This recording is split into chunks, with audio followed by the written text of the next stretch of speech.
Kalau bahas itu ini terus jadi mungkin pengalaman. Punya pengalaman masalah. Ini kan sharing pengalaman.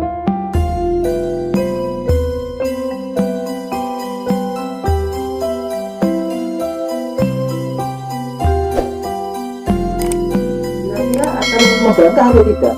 Ini kan lingkungan zaman. Nah, satu samina waswa atau sama orang tua itu berat. Berat. Misalnya kan ini Kalau bahas itu ini terus jadi mungkin pengalaman. Punya pengalaman masalah. ini kan sharing pengalaman. Ini jadi pembelajaran. Mungkin bisa untuk pembelajaran saya. Tapi mungkin benar kalau saya ngalamin benar ya. Saya pernah kadang nih sama perempuan. Saya udah sharing Ini dan nanti dilihat ribuan orang. Iya. Dan ini akan menjadi pembelajaran. Ya, ini siap saya nggak pengalaman sebatas obrolan aja. Pernah gading sama perempuan dan orang tua itu mungkin bisa dikatakan belum setuju ya. Tapi untuk saya sendiri masih ngotot serius ini orangnya gini. Tapi ternyata cara nggak langsung dari perkataan orang tua mungkin feeling orang tua ke anak itu sudah melekat, ada benernya. Untungnya belum jadi kayak gitu. Untungnya Lebih waspada ya. iya lebih waspada karena feeling orang tua itu ke anak itu lebih tahu lebih lekat ya sama anak untuk kejadian kemungkinan seperti itu. Karena saya belum pernah ngalamin punya anak, jadi belum nikah juga, jadi belum tahu rasanya seperti itu. Tapi anak buah punya ya. Gua belum punya. ini tanpa kita Nggak rasanya bisa. membedakan. Tanpa kita membedakan orang tua zaman dahulu terus dengan orang tua zaman sekarang seperti kami. Itu kan punya naluri orang tua yang berbeda. Nah, artinya kalau tadi disinggung sama pengalamannya Mas Raka itu kan karena orang tua Mas Raka mungkin masih masuk di ranah orang tua yang dulu, kedekatan secara batinnya dan secara hatinya itu ada, tahu karakternya masyarakat sebagai putranya itu kan betul-betul dipegang. Iya betul. Jadinya ada sesuatu hal yang menjadi rambu-rambu, bukan masalah memutus harapan, tapi karena orang tua lebih tahu. Kalau tadi disampaikan dengan Mas Faisal itu kan yaitu hubungannya kedekatan dengan orang tua, dan dari karakter orang tua sendiri memang ya kita tidak memunafikan zaman ke zaman itu ada berbeda. Nah, ini yang sangat menarik ketika kita taruh di posisi kita sendiri, ternyata untuk menjalankan adat itu ya berat, terlepas apapun itu faktornya. Ini mas, aminnya. Saya paham bahwa ibu saya, bapak saya, dia belajar sesuatu dari sebelumnya. Nah, cuma belajarnya itu yang saya tidak tahu kan. Hanya contoh yang ibu berikan ke saya, jadi kan sedikit yang saya dapat, dan itu yang saya turunkan ke anak. Itu pengalaman saya seperti itu. Jadi ada ilmu yang hilang sebenarnya. Itu disimpulkan berarti tadi juga sudah disinggung sama Mas Faisal itu bahwasanya budaya khususnya dalam hal adat itu dalam penerapannya bukan seolah dari seseorang untuk mengajarkan pada orang lain itu hanya sekedar menuturi atau bahasanya ngandani, tetapi justru lebih masuknya untuk nyentuh secara langsung. Orang akan bisa melihat, bisa merasakan. Hanya sebagian kecil yang kita peroleh dari orang tua gitu kan, tidak baik. Saya contohnya aja waktu saya menikah, ibu punya adat sendiri sebagai anak laki, adat Jawa gitu. Dan saya tidak tahu itu ada seperti ini, padahal tadinya saya bilang pokoknya yang penting selamatan selesai. Ya, ini kayak sekarang ini ngono ya kowe kawinan dhewe ibu tak rangu. Nah, itu kan cara bagaimana mendidik untuk bahwa ada loh adat yang harus dilakukan. Kemudian waktu di Solo, di Solo, bapak sama mama Solo itu ada satu proses yang saya pikir kayak ini buku pelajaran saya itu ke perpustakaan Solo. Dia menanyakan asal dan sebagainya. Nah, itu dipilihkan betul-betul ini kalau ini dapatnya ini dari beberapa pilihan tanggal yang kita ajukan, karena kan ada aturan juga ya, ada kalau geblaknya orang tua, geblaknya nenek, kakek itu kan ada ya seperti itu, terus fotone, dia fotone, nah tanggal yang cocok ini kan seperti itu, itu masih seperti itu. Tapi saya nggak tahu caranya ngitung. Itu yang menjadi masalah. Mas Satria ada pengalaman mungkin untuk apa menyikapi apa yang pernah dialami untuk menerapkan budaya adatnya gitu.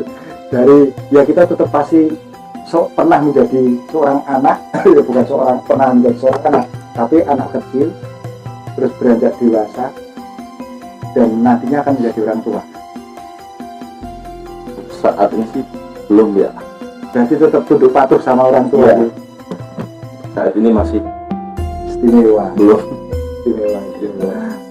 Kalau dilihat secara style itu banyak orang akan menilai, khususnya saya pribadi, nah itu tetap nggak mungkin samina wa ta'na sama orang tua. Tapi ternyata beliau samina wa ta'na.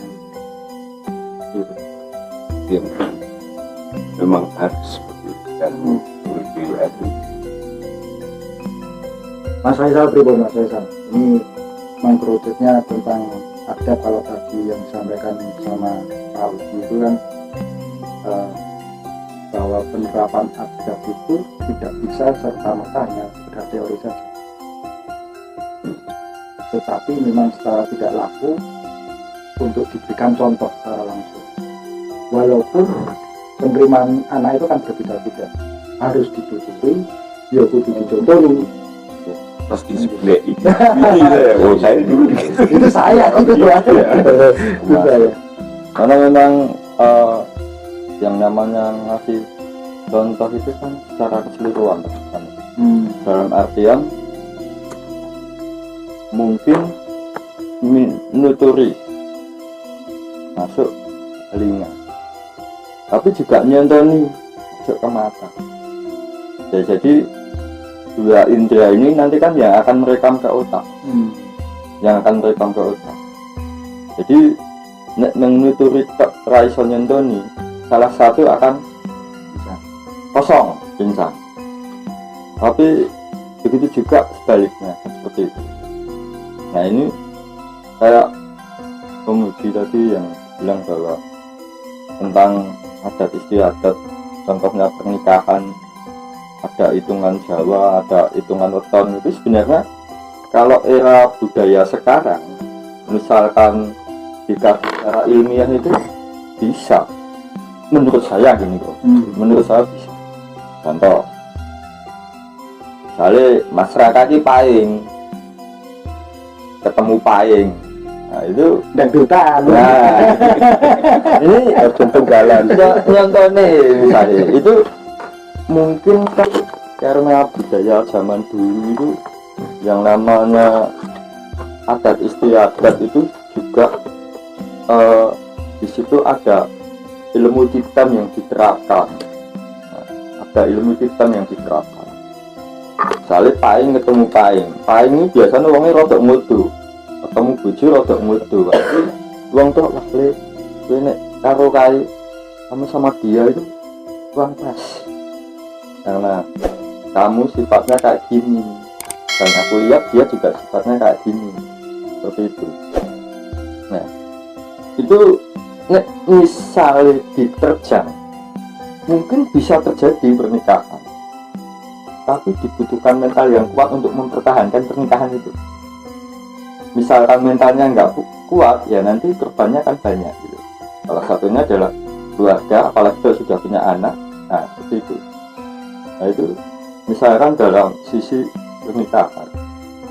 Terus misalnya dalam sisi adat istiadat di rumah ya, nek banyak yang hilang itu ya karena mungkin era sekarang, orang tua era sekarang juga mengadopsi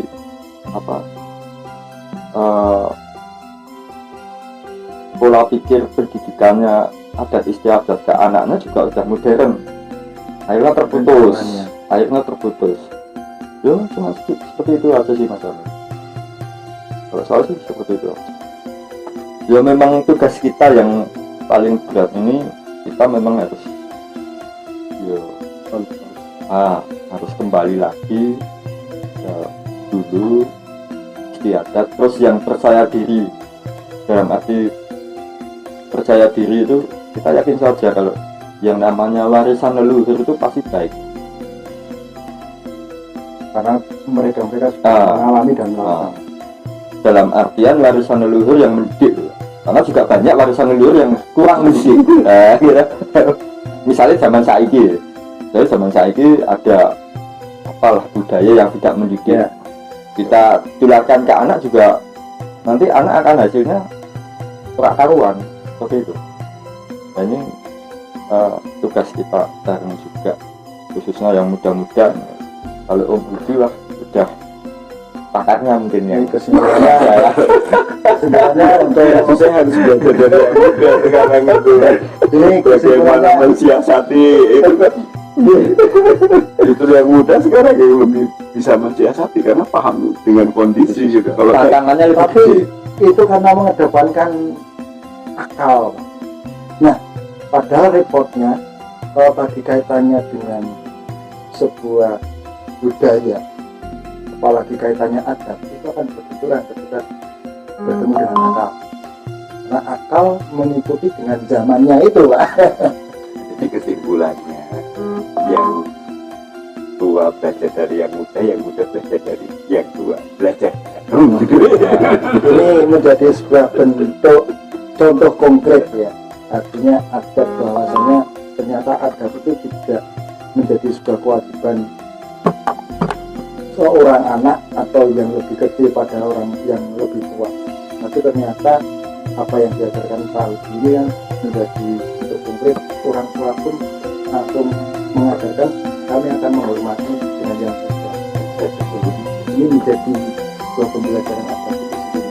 Ya, karena memang kita seperti itu. Karena kadang-kadang seusia saya sekarang mungkin ada beberapa hal yang tidak mengalami, dan yang mengalami adalah teman-teman yang usianya masih muda yang paham dan bisa mengatasi masalah itu. Ya kaptek gitu. Terus juga dengan kondisi saya sekarang harus seperti ini. Tantangannya kan berbeda. Tantangannya berbeda.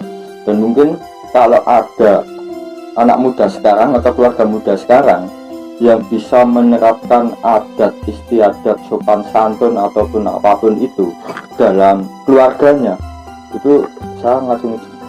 Karena apa? Mungkin pertama tantangannya gede, terus yang kedua dia itu istilahnya tidak berguru langsung, tapi karena ada sumbernya dia mau belajar dan mau mempraktekkan dan percaya loh, dan percaya.